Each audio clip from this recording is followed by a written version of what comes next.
All right, hello everybody, and happy Sunday.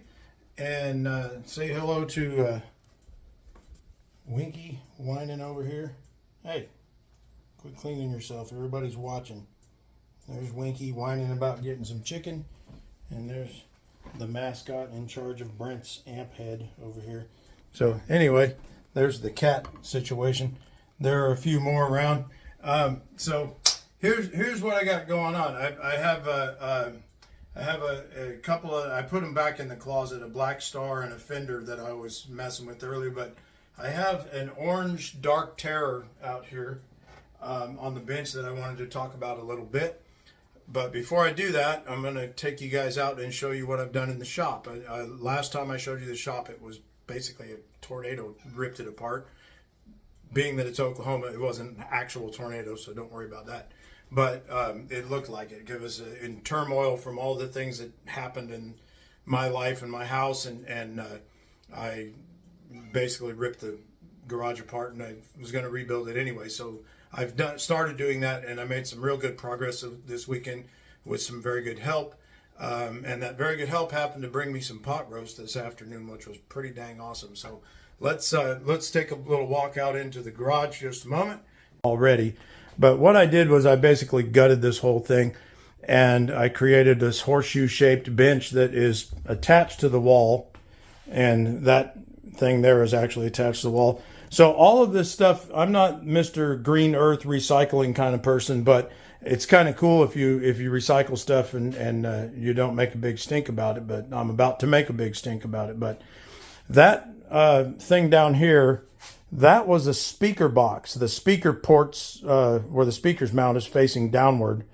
And I opened up one end of it. This was something that was found along the street, believe it or not. But I opened up one end of it and created some shelves for putting guitar necks and things like that I'm working on or in progress or whatever.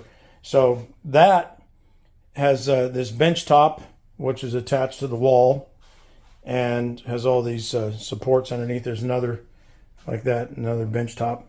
Back up a little bit so you can see it. And then that's an existing bench, but I've attached it. And then that's my clamping and gluing bench. And I went and got a little, see if I can zoom out a little bit. I got a little, one of these shelves from Harbor Freight and made some wooden shelf attachments on there to hold paint cans and stuff so they'll set right. And all these toolboxes and things are going to be rearranged when I get all this stuff back on the bench.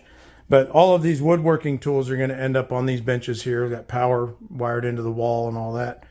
But all of these bench tops, all of these came from the JCPenney's wood that Gary and Sue Stufflebeam gave me. And I've used some of that to create this bench and also those shelf attachments over there. So that's what's going on out here in the shop, and so that's what's going on out here, and this is going to be the primary focus of making my custom pedal boards, instruments, guitars, basses, doing some instrument repairs, all the woodworking, all the painting, and all that kind of stuff will take place out here. So that's the plan with all of this. And inside where I was just at with the amplifier, where I'm going to go show you in just a second, that's where I do all of the electronic troubleshooting and repairs, all of the clean guitar stuff, wiring and stuff like that needs to be kept clean. That takes place in there. So anyway, now you can see that the shop is coming along. I should have it all back together in a couple days and can actually start using it.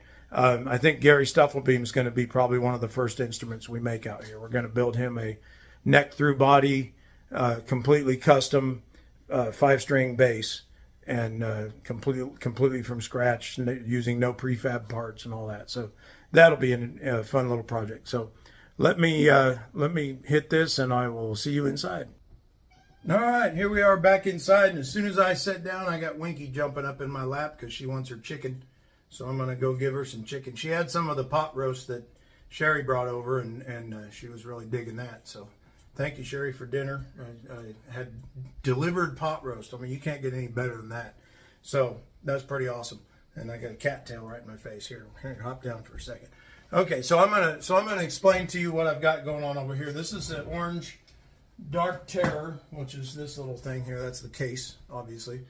and I've got the selfie mode thing on, so hopefully the camera will flip things back around like they should. And so what happened with this amplifier, the customer gave it to me, no output at all. The amp works, it doesn't blow fuses, but there's no sound coming out of it. So when you look at that kind of thing, the first thing you want to do is eliminate tubes and things like that, which is what I did. And I found one of the preamp tubes that was failed, which could cause that problem, but it didn't. So I did find a bad tube. It was probably the result of other things that's going on. So I'm going to flip the camera around here again, and I'm going to explain a couple things. I'll get my little pointy stick out, and we'll go over a little bit of this. And this is part of the reason I run into puzzles like this, because as I was telling you, I don't have yet in my shop an oscilloscope and a signal generator and a dummy speaker load, which are three things that, to get decent ones, it's going to be about $1,000, maybe $1,500. And I'm trying to get all that together so that I can actually do that. It will help me to make troubleshooting easier and faster, and narrow down the problem sooner. So it's something that I can do now. I just have to go the long way around. It takes a little bit more thought, and it takes some more research, and it takes a little bit more time. So we're trying to get to the point where we can get that done a little bit faster. But at the time, right now, that's what we're doing. I say we, it's me and the cats, but there is only me here doing this. So sometimes I say we, and it's just a natural thing because my other job is a group effort.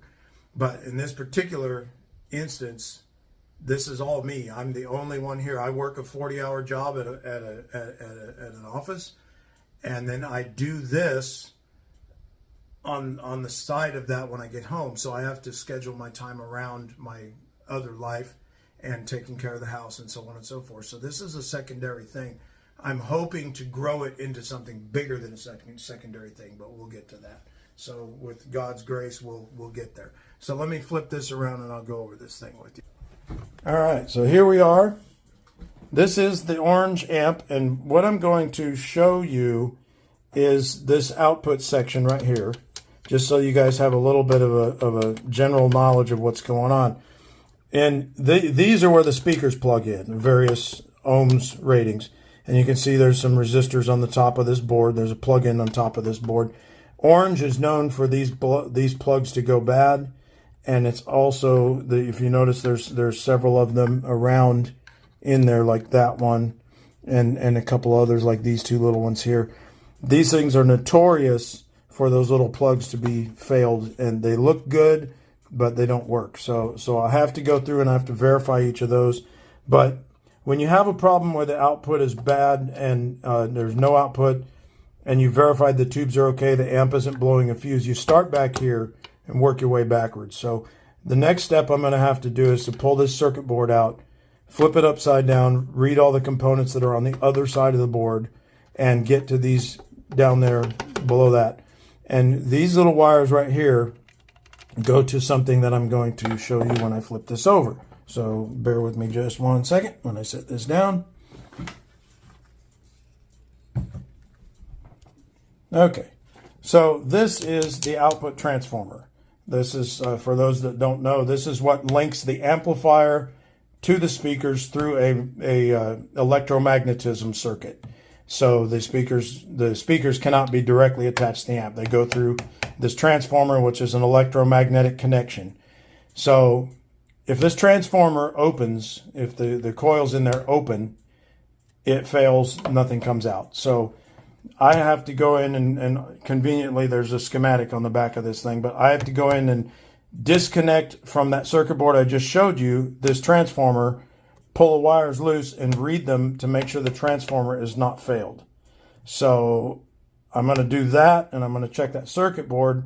That's my next step of checking this out, and then we'll get to see. I have a suspicion that this thing has failed, but I'm not going to say yes it is next because I don't know. So I've got to pull this apart and check it. So let me flip this back around here. There we are. We're back in business with my head cut off.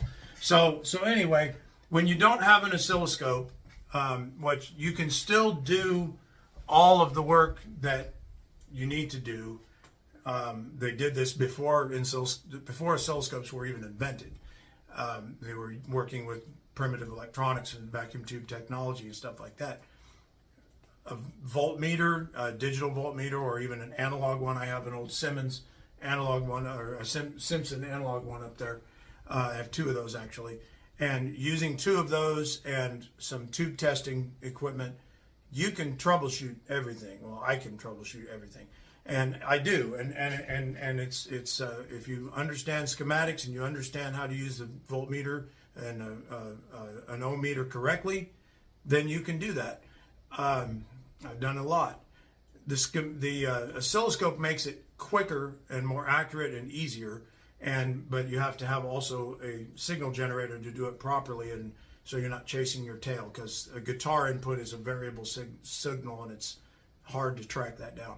So I'll get to those eventually, but that's a whole other subject. But anyway, that's where we're at with this little orange. I wanted to use that as a demonstration tonight. The Black Star and the Fender that I told you I put in the closet, those two are in the same boat as this orange. It's just easier for me to use the orange as a demo. It's first in line on the bench, so it's already on the bench, and it's smaller and easier to move around and show you what's going on.